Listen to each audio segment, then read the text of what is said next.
Line Kashmir honey. அழகும் வாசனையும் கமழும் காஷ்மீர் லயன் காஷ்மீர் ஹனி. அசல் தேன் அசந்தேன்.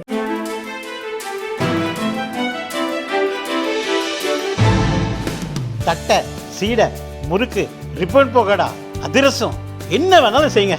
ஒரே ஒரு 5 லிட்டர் இதய மந்த்ரா கடல் எண்ணெய் பேக் ஒரு மாசம் முழுசுக்கும் அத்தனை சமையல் முடிச்சு விடலாம். இதய மந்த்ரா.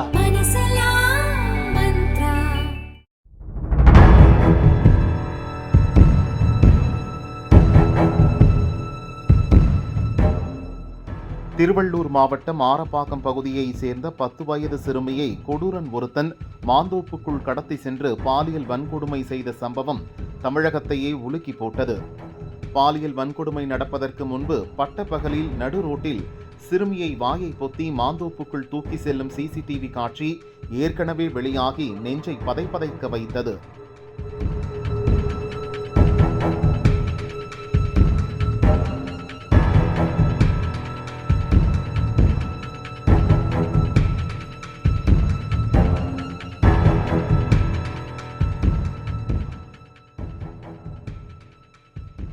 அந்த பகுதியில் இருக்கும் ரயில்வே ஸ்டேஷனை தாண்டி இரு பக்கமும் மாந்தோப்பு இருக்கும் பகுதி வழியாக பாட்டி வீட்டுக்கு நடந்து சென்றபோதுதான் இந்த சம்பவம் நடந்தது. சிறுமியை பின்தொடர்ந்து சென்ற கொடூரன் ஆள் நடமாட்டம் இல்லாததை அறிந்ததும் அவளை மாந்தோப்புக்குள் இழுத்து சென்று பாலியல் வன்கொடுமை செய்தான். சிறுமியின் குடும்பத்தினர் அளித்த புகாரை தொடர்ந்து போலீசார் வழக்கு பதிவு செய்தனர். சிசிடிவி காட்சி அடிப்படையில் விசாரணை நடத்தி வருகின்றனர். சிசிடிவி காட்சியில் பதிவான அவனது முகத்தை கட் செய்து வெளியிட்டுள்ளனர். 10 தனிப்படைகள் அமைத்து தேடி வருகின்றனர். 10 நாட்களாகியும் கொடூரன் பற்றி எந்த துப்பும் கிடைக்கவில்லை. இப்போது வரை அவன் யார், எந்த ஊரை சேர்ந்தவன், எங்கே இருக்கிறான் என்பது தெரியவில்லை. இந்த நிலையில்தான் கொடூரனின் புதிய சிசிடிவி காட்சியை போலீசார் வெளியிட்டுள்ளனர்.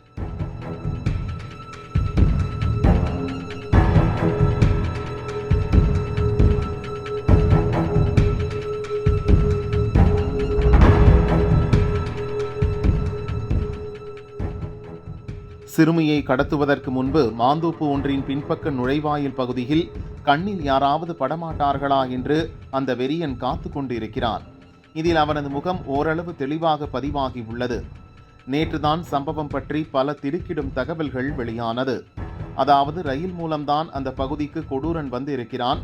ரயில்வே ஸ்டேஷனில் இருந்து வெளியே வந்தவன் அந்த பகுதியை நோட்டம் பார்த்து இருக்கிறான். முதலில் தனியாக நின்று கொண்டிருந்த ஒரு பெண்ணை குறிவைத்தான். அந்த பெண்மணி தனது உறவினருக்காக காத்து கொண்டிருந்தார். கொடூரனின் நடத்தையை பார்த்ததும் அவன் மேல் சந்தேகம் வந்ததால் அங்கிருந்து நைசாக அந்த பெண் கிளம்பிவிட்டார். அதன் பிறகுதான் அவன் மாந்தோப்பு பகுதிக்கு வந்து காத்திருந்தான். அது தொடர்பான சிசிடிவி தான் இப்போது வெளியானது. அந்த பகுதியில் சிறுமி வருவதை பார்த்ததும் அவளை டார்கெட் செய்து பின்தொடர்ந்தான். இப்படிதான் அவளை மாந்தோப்புக்குள் கடத்தி சென்று பள்ளமான பகுதியில் வைத்து பாலியல் வன்கொடுமை செய்தான். அந்த 10 வயது பிஞ்சு எவ்வளவு போராடியும் முடியவில்லை. அவளை பல முறை அடித்து கொடுமை செய்தவன் பல இடங்களில் கடித்தும் வைத்திருக்கிறான். இறுதியாக அவனிடம் இருந்து தப்பித்து ரோட்டுக்கு ஓடி வந்தபோது தூரத்தில் இன்னொரு சிறுமி வருவதை அவள் பார்த்திருக்கிறாள். தன்னை போல் அவளையும் அரக்கன் கொடுமைப்படுத்தக்கூடும் என நினைத்த சிறுமி அந்த இக்கட்டான நேரத்திலும் ஓடிவிடு என்று சத்தம் போட்டாள்.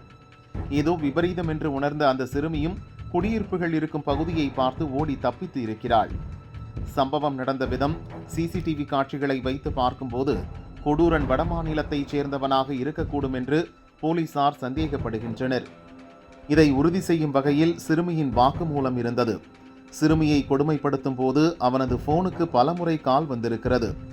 அந்த ரிங்டோன் தமிழ் பாடல் இல்லை, ஹிந்தி பாடல் மாதிரி இருந்ததாக சிறுமி கூறினாள்.